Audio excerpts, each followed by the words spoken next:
नमस्कार, जय हिंद फ्रेंड्स। स्वागत है आप सभी का हमारे यूट्यूब चैनल रामबाण ट्यूटोरियल पे। और आज दिन भी है, तो आशा करता हूँ आप सब अच्छे होंगे। और आज के सेशन की जो सेशन है उसका 8वां क्लास है, इस सीरीज का 8वां क्लास है। इससे पहले हम 7 क्लास अपलोड कर चुके हैं। आशा करता हूँ ये सभी वीडियो आप लोग को बेहद पसंद आई होगी। और सेशन शुरुआत से पहले यदि आप हमारे चैनल पर नए हैं तो हमारे चैनल रामबाण ट्यूटोरियल को सब्सक्राइब करना ना भूलें, ताकि हमें नए नए वीडियोस की और भी मोटिवेशन मिलती रहे। तो चलिए आज के सेशन की शुरुआत करते हैं।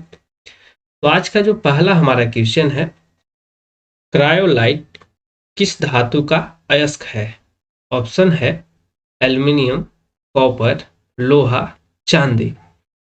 तो क्रायोलाइट जो है वो हमारा, इसका जो केमिकल फार्मूला होता है Na3Al F6 होता है क्रायोलाइट का केमिकल फार्मूला। और ये जो है वह एल्युमिनियम का अयस्क है। एल्युमिनियम जो निकलता है वो इसका अयस्क है। इसी में मिश्रित रहता है, कण के रूप में एल्युमिनियम क्रायोलाइट में मिश्रित रहता है। उसको कई प्रकार से फिल्ट्रेशन करके इसको एल्युमिनियम निकाला जाता है। और एल्युमिनियम के और भी कई सारे अयस्क हैं, जैसे हो गया बॉक्साइट, हो गया बॉक्साइट, और है केओलिन,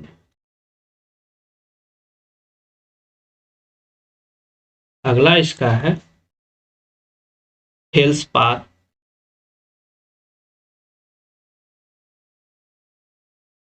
कोरंडम। ये सब जो है एल्युमिनियम के और भी अयस्क है। बॉक्साइट का जो केमिकल फार्मूला होता है वो होता है Al2O3 इंटू 2H2O। एक बॉक्साइट का केमिकल फार्मूला आता है।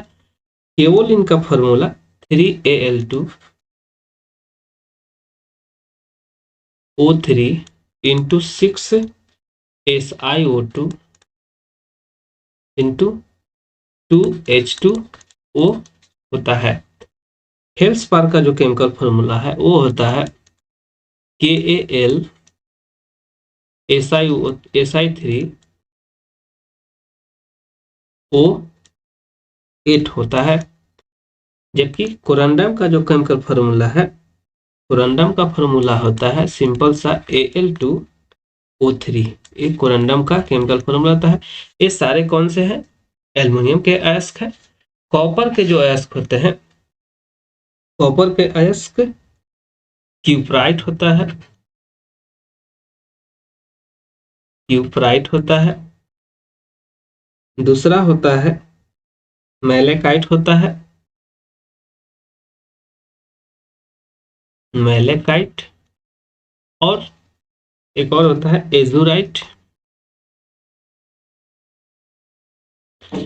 इसमें चाल्कोपाइराइट, कॉपर पाइराइट्स भी कॉपर के अयस्क होते हैं। तो क्यूप्राइट का जो केमिकल फार्मूला है वो होता है Cu2O। क्या होता है? Cu2O, क्यूप्राइट्स का केमिकल फार्मूला। और मैलेकाइट का केमिकल फार्मूला होता है CuOH whole twice into CuCO3 होता है। जबकि एजुराइट का केमिकल फार्मूला होता है CuOH whole twice into 2CuCO3 होता है। और लोहा का जो है वह मैग्नेटाइट, हेमेटाइट, ये सब लोहे के अयस्क होते हैं। और चांदी का जो होता है वह रूबी सिल्वर, हॉर्न सिल्वर, ये सब चांदी के होते हैं। अगला हमारा क्वेश्चन है, नेशनल बुक ट्रस्ट की स्थापना कब हुई? ऑप्शन है 1955, 1957, 1960 या 1962। तो नेशनल बुक ट्रस्ट की जो स्थापना हुई थी वह हुई थी 1957 में, यानी कि सही आंसर 1957 है इसका। अगला हमारा क्वेश्चन है, हिंद स्वराज पुस्तक के लेखक कौन है? तो ऑप्शन है महात्मा गांधी, राजा राम मोहन राय, रविंद्रनाथ टैगोर और लाला लाजपत राय। तो इनमें से ये जो पुस्तक है वह महात्मा गांधी द्वारा लिखित है। महात्मा गांधी ने इस पुस्तक को लिखा था हिंद स्वराज के नाम से। इसमें उन्होंने कई क्रांतिकारी लेख भी लिखे, बहुत सारे तथ्य लिखे जो भारतीय हित में था, भारत के लोगों के हित में था। राजा राम मोहन राय का एक चर्चित पुस्तक है संवाद कौमुदनी। संवाद कौमुदी राजा राम मोहन राय का एक चर्चित पुस्तक है। रविन्द्रनाथ टैगोर का एक चर्चित पुस्तक है गीतांजलि, इनका चर्चित पुस्तक है, उत्कृष्ट कृति है इनकी। अगला हमारा क्वेश्चन है, तत्वों के वर्गीकरण का त्रिक नियम किसने प्रतिपादित किया? ऑप्शन है नील्स बोर, डेवोरेनर, मेंडलीव और मेंडल। तो त्रिक नियम जो था वो डेवोरेनर नामक वैज्ञानिक ने प्रतिपादित किया था त्रिक नियम के अनुसार। और नील्स बोर जो थे उन्होंने सबसे पहले वर्गीकरण का सिद्धांत दिया था। उन्होंने इस तरह से फिलअप करने के लिए इलेक्ट्रॉन, प्रोटॉन, न्यूट्रॉन का सहारा लिया था। और मेंडलीव ने आवर्त सारणी का विकास किया था।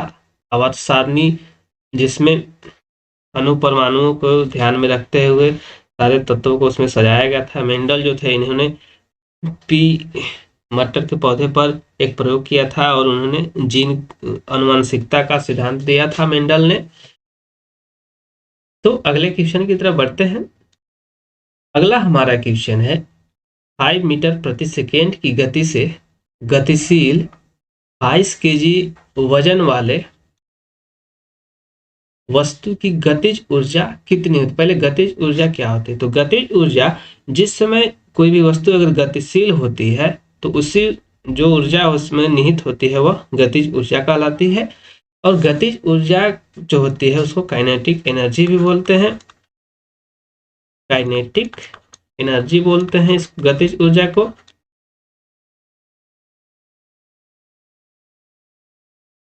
इसको निकालने के लिए एक फॉर्मूला होता है, के ई बराबर हाफ mv²।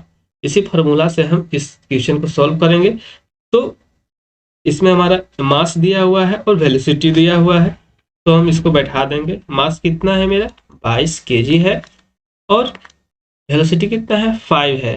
तो 5 का स्क्वायर कर देंगे, टोटल आ जाएगा मेरा, ये 2 से कट जाएगा, 11 यहाँ आएगा। अब बचेगा 11 इंटू 5 का स्क्वायर 25।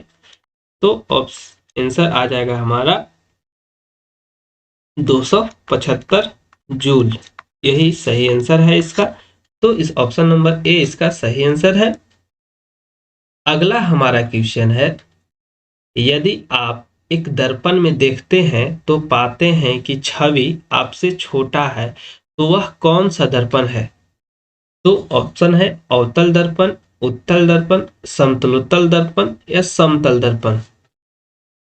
अवतल दर्पण जो होता है हमेशा वस्तु के उल्टा और वास्तविक प्रतिबिंब बनाता है। और उत्तल दर्पण सीधा छोटा वस्तु से छोटा प्रतिबिंब बनाता है।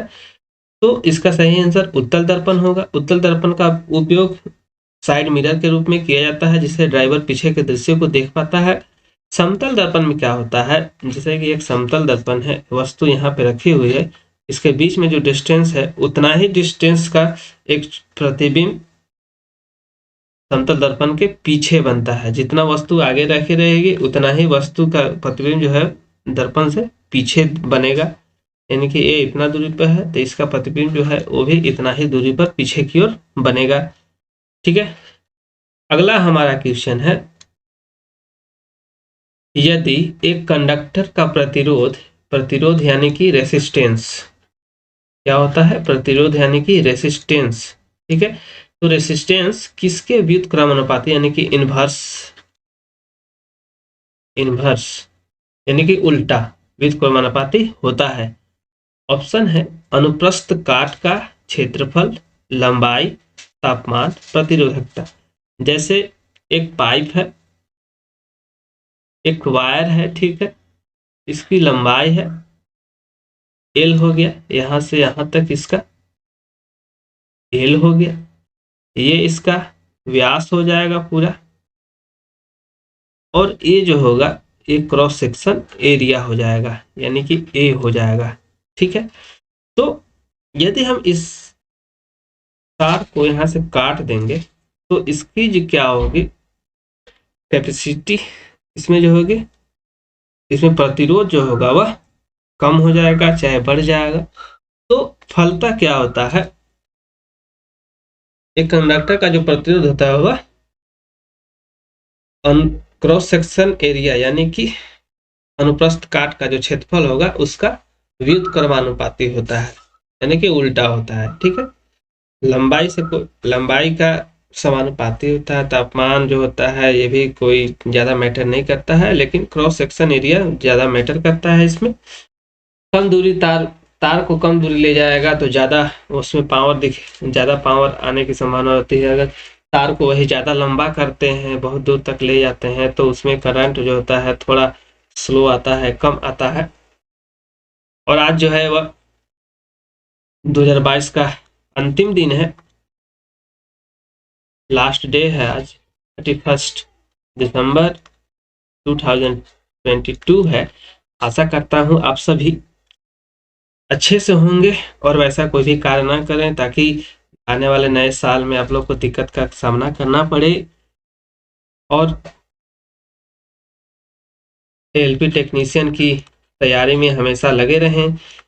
वैकेंसी नए साल में कभी भी आ सकती है, संभवतः हो सकता है कि जो वैकेंसी आने वाली है वह मार्च से अप्रैल 2023 में इसकी नोटिफिकेशन आ जाए।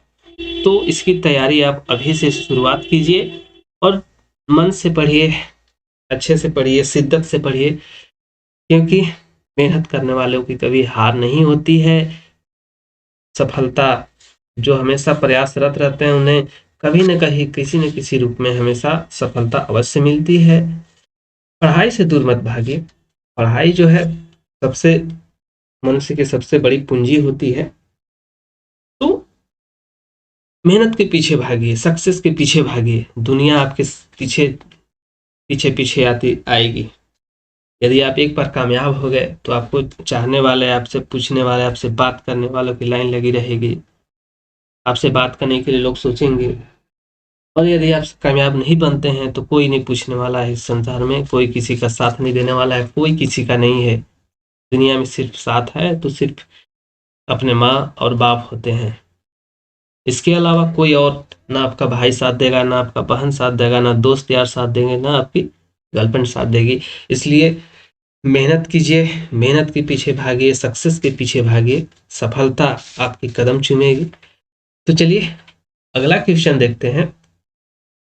अगला हमारा क्वेश्चन है, थायरॉक्सिन के संश्लेषण के लिए क्या आवश्यक है?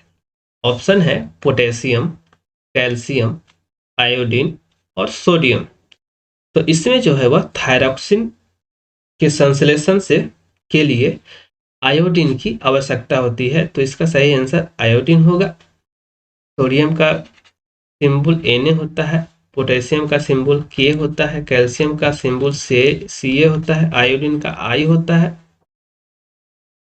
तो थायरॉक्सिन से अगर शरीर में बढ़ जाता है थायरॉक्सिन, तो थायराइड रोग वगैरह भी हो जाता है। थायराइड रोग कमर में होता है ज्यादा, और ये ज्यादातर स्त्रियों में पाया जाता है। थायराइड जो होता है, थायराइड ज्यादातर स्त्रियों में पाया जाता है। थायराइड का स्तर अगर बढ़ जाता है तो कई सारी कठिनाई का सामना, कमर का दर्द, जोड़ों कमर का दर्द और भी कुछ कुछ परेशानियां होने लगती है। तो इसके संश्लेषण क्या होता है, आयोडीन से होती है। चलिए अगला क्वेश्चन देखते हैं। अगला हमारा क्वेश्चन है, धातुएं अम्ल के साथ अभिक्रिया करके क्या उत्पन्न करती है? ऑप्शन है लवण और हाइड्रोजन, लवण और क्षार, तीसरा ऑप्शन है लवण और पानी, और चौथा ऑप्शन है लवण और क्लोरीन। तो क्षार को बेस बोला जाता है, लवण को साल्ट बोला जाता है इंग्लिश लैंग्वेज में, तो एसिड, बेस एंड सॉल्ट होते हैं। Acid, base and salt. अम्ल, भस्म और क्षार, ये 3 चीजें होती हैं। अम्ल सबसे, जो अम्लों का राजा जो होता है HCl होता है, हाइड्रोक्लोराइड होता है, मैग्नीशियम क्लोराइड होता है, कैल्शियम क्लोराइड होता है। तो इस तरह से इसका जो सही आंसर होगा, धातुएं यदि अम्ल के साथ, एसिड के साथ अभिक्रिया करती हैं तो वे लवण और हाइड्रोजन उत्पन्न करती हैं। यदि आप किसी धातु को, मान लीजिए आयरन को, यदि आप किसी अम्ल से क्रिया कराएंगे तो वह हाइड्रोजन निकालेगा और लवण यानी कि साल्ट को उत्पन्न करेगा। ठीक है, अगला क्वेश्चन हमारा है, गीतांजलि किसकी कृति है? गीतांजलि एक बुक है जो बहुत ही चर्चित, बहुत ही फेमस बुक है। तो वह किसकी कृति है? ऑप्शन है राजा राम मोहन राय, रविन्द्रनाथ टैगोर, शरत चंद्र, महात्मा गांधी। तो गीतांजलि जो है वह रविन्द्रनाथ टैगोर जी की कृति है। गीतांजलि इनका सर्वश्रेष्ठ कृति है रविन्द्रनाथ टैगोर का। राजा राम मोहन राय का एक अच्छी किताब है, वह संवाद कौमुदनी है, कौमुदी है। महात्मा गांधी द्वारा कई सारे पत्र पत्रिकाएं, पुस्तक लिखे गए। पुस्तक में आता है इनका पत्र पत्रिका, एक हरिजन नाम का पत्रिका था इनका, हिंद स्वराज पुस्तक था। ठीक है, और शरत चंद्र भी एक बहुत अच्छे कहानीकार हैं, बहुत अच्छे नाटककार हैं, बहुत अच्छी इनकी कहानी आती है रहती हैं। इनके कुछ कुछ बुक्स भी बहुत उपयोगी हैं। अगला हमारा क्वेश्चन है, कवक की कोशिका भित्ति जो होती है, यानी कि कोशिका भित्ति यानी कि सेल वॉल जिसको बोलते हैं, तो सेल वॉल, कवक की जो सेल वॉल होती है वह किससे बनी होती है? तो ऑप्शन है लिग्निन, हेमीसेलुलोज, काइटिन और सेलुलोज। काइटिन। तो कवक जो है उसकी कोशिका भित्ति वह काइटिन की बनी होती है। अगला हमारा क्वेश्चन है, गुणसूत्र में क्रोमैटिड्स जिस बिंदु पर संलग्न होते हैं उस बिंदु का नाम क्या है? ऑप्शन है तारककाय, तारककाय को सेंट्रोसोम बोला जाता है, सेंट्रोसोम, तारककाय, सेंट्रोमियर, गुणसूत्र बिंदु या जीन। तो इसका जो आंसर है वह गुणसूत्र बिंदु होता है। गुणसूत्र बिंदु इसका सही आंसर है।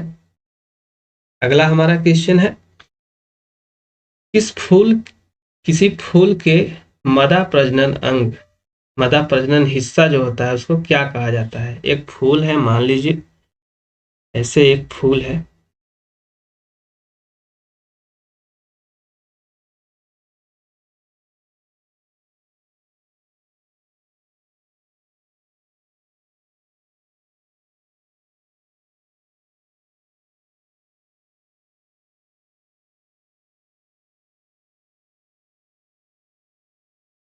तो इसमें इस तरह से जो लगा रहता है इसको पुंकेसर बोला जाता है। ठीक है, यहाँ पर ये अंडक स्त्री केसर होता है। ये जब परागन होता है तो यहाँ से परागन वाले जो तत्व होते हुए यहाँ से आकर के अंडक में निषेचन होता है यहाँ पे। तो मदा प्रजनन अंग जो होता है फूल का वह अंडक होता है। ठीक है, बाह्यदल, इसको बाह्यदल बोला जाता है। ये होता है इसका पंखुड़ी होता है, स्त्री केसर, पुंकेसर, अंडक, ये सब यहाँ पे मौजूद रहते हैं। ठीक है, अगला हमारा क्वेश्चन है, एक एन अनसुटेबल बॉय पुस्तक के लेखक कौन है? एन अनसुटेबल बॉय पुस्तक के लेखक कौन है? ऑप्शन है शत्रुघ्न सिन्हा, चेतन भगत, करण जौहर, खुशवंत सिंह। तो अनसुटेबल बॉय जो है वह करण जौहर का लिखा हुआ पुस्तक है। चेतन भगत का एक पुस्तक चर्चित आया था, हाफ गर्लफ्रेंड। इसमें बहुत सारे तथ्य मौजूद हैं। इस पुस्तक को पढ़िएगा, बहुत अच्छी कहानी है। अगला हमारा क्वेश्चन है, पुंग चोलोम किस राज्य का लोक नृत्य है? त्रिपुरा, मेघालय, मणिपुर और नागालैंड। तो पुंग चोलोम जो है वह मणिपुर का फोक डांस है, लोक नृत्य है। यह पुरुषों के द्वारा किया जाता है। नगाड़ा लेकर के, नगाड़ा खूब जोर जोर से उछल उछल के बजाते हैं लोग, नाचते गाते हैं इस नृत्य के अंतर्गत। तो चलिए अगला हमारा क्वेश्चन है, हाइड्रा जो है, हाइड्रा प्रजनन कैसे करता है, किस द्वारा करता है प्रजनन करता है? ऑप्शन है, पहला विखंडन द्वारा, बहुविखंडन द्वारा, मुकुलन द्वारा, बाइनरी विखंडन द्वारा। तो हाइड्रा जो है वह मुकुलन द्वारा प्रजनन करता है। मुकुलन इसका सही आंसर है।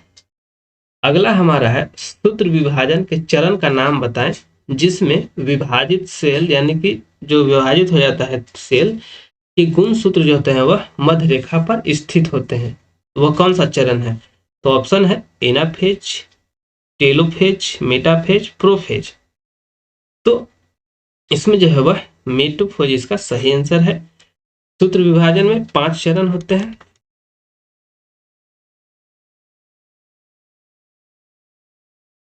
पांच चरण होता है। पहला होता है पूर्वावस्था, मध्यावस्था, अंतरावस्था, पश्चावस्था। ऐसा 5 तरह के 5 सूत्र विभाजन होते हैं। ठीक है, तो इनमें से मेटाफेज जो होता है, मेटाफेज को मध्य अवस्था बोला जाता है। ठीक है, प्रोफेज को पूर्वावस्था बोला जाता है। तो ये सब सारे सूत्र विभाजन के चरण हैं। अगला हमारा क्वेश्चन है, जब एक वस्तु एक समान वृत्तीय वेग उत्पन्न करती है तो निम्न में से क्या परिवर्तित होते हैं? वृत्तीय वेग का मतलब कहने का सर्कुलर मोशन। ठीक है, इस तरह से एक रस्सी में से एक पत्थर के टुकड़े को बांध लेना है। ठीक है, इसको एक वृत्ताकार पथ में जोर जोर से घुमाना है। तो देखिएगा कि यह वृत्ताकार पथ में घूमने लगता है। ऐसे ऐसे हाथ से घुमाएंगे तो वृत्ताकार वेग, तो यही जो वृत्ताकार पथ में घूमता है तो यही वृत्तीय वेग उत्पन्न होता है यहाँ से।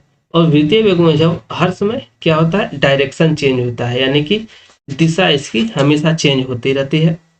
संवेग जो मोमेंटम होता है, वेग परिवर्तन की जो दर होती है वह संवेग कहलाता है। मास, गति, ये सब द्रव्यमान को मास बोला जाता है। गति वेलोसिटी, दिशा यानी कि डायरेक्शन। ठीक है, अगला हमारा क्वेश्चन है, 20 केजी भार की एक वस्तु को 2 मीटर की ऊंचाई तक उठाया जाता है तो गुरुत्वाकर्षण बल द्वारा किया गया कार्य कितना होगा? तो इस फॉर्मूले की सहायता से हम इसको निकालेंगे। F बराबर G बड़ा M छोटा m बटा डी स्क्वायर। ठीक है, इसमें G जो है उसको आपको 10 लेना है। G है गुरुत्वाकर्षण स्थिरांक होता है। ठीक है, तो G का वैल्यू आपको क्वेश्चन में दिया रहता है कि G का वैल्यू आपको 10 लेना है, 9 लेना है, इस तरह से दिया रहता है। तो इसका जो सही आंसर है वह 400 जूल है। 400 जूल आंसर इसका है, सही आंसर है। इस फॉर्मूले की सहायता से आप निकालेंगे आप।